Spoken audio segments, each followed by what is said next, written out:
God's not just the healer there. You know, we had an incredible testimony this week as well. Jacqueline was diagnosed with cancer, and she was due to go for an operation. Help me, Jacqueline, if I don't get it. Come join me. Come, yeah.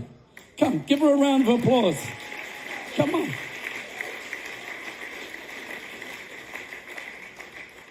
Do you know what? Do you want to tell everyone the story?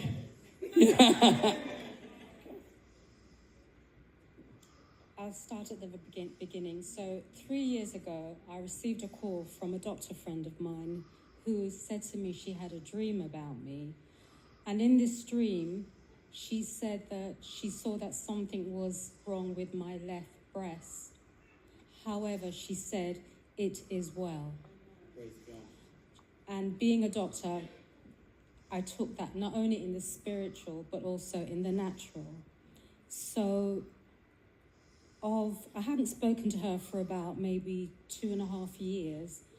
The last time I spoke to her was just to inform her that my mother had died last year, but I didn't tell her that my father had died because things just got so busy. So in May, while I was at home, I heard this voice, check yourself, checked myself, I found clumps of lumps.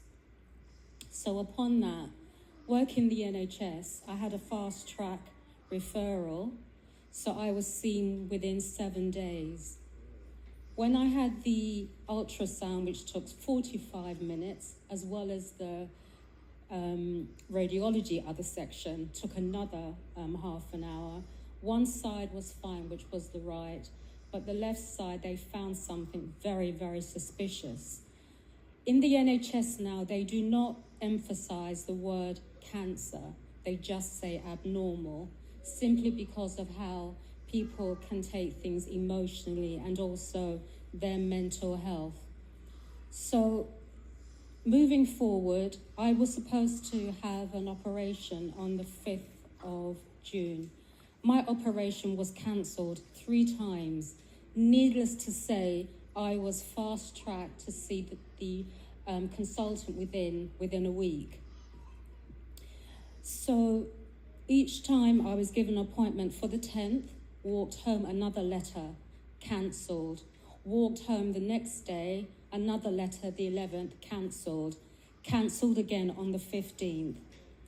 Another friend of mine who's a pharmacist asked me, what on earth is going on here? You need to get ghetto. And I said, I don't do ghetto. I said, I don't do ghetto. I will just give you one look and you know what time it is. Literally. So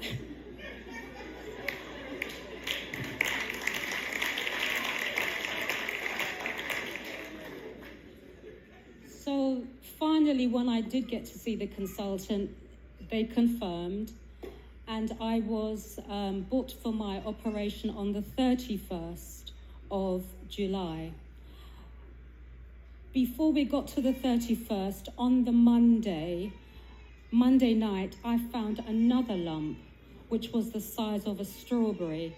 It was protruding, it was very painful. I couldn't touch myself at all. I went to work, I couldn't function, so I was working with doctors. They sent me home.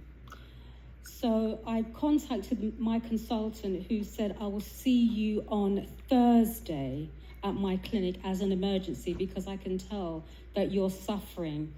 Between the Tuesday and the Thursday, I went to Roger's Cafe, our Roger. He had a friend there who was a minister, and he said he's got a ministry in healing. Can I introduce you to him? And I went, oh, for goodness sake, I can't be asked. I need to go home. I just didn't feel very social being in so much pain. However, he looked beyond that and he said to me, there's something I need to pray for you for. I said, okay, reluctantly, stood up in the middle of the restaurant. In the middle of the restaurant, I'm standing there feeling like a fool, literally. However, he prayed for me, and then he said to me, go and check yourself. In fact, check yourself now.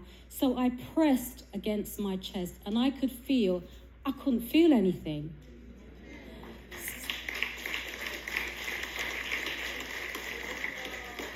Then he said to me, go into the toilet. And I said, oh, for goodness sake, that's my word, for goodness sake.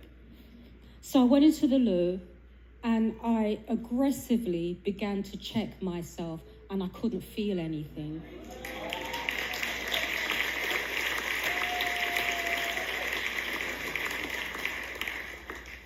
So I'm standing in the loo for about 10 minutes saying, this is so bizarre. What on earth has just happened? Because you hear about others giving their testimony and sometimes you do kind of think, nano, you know, up there. But anyway, I was booked for the appointment the Thursday as an emergency to the consultant. And I said to him, this is so bizarre, but I have to tell you what happened. So I told him, and my daughter said, you need to tell him because you don't know how to lie. So anyway, I said to him, this is what's happened. I went to a friend, gentleman prayed over me, healing minister, it's gone. Nevertheless, he said, okay, I believe in miracles. I'm a Hindu, I believe in miracles. I had another ultrasound for about 45 minutes. They couldn't find anything.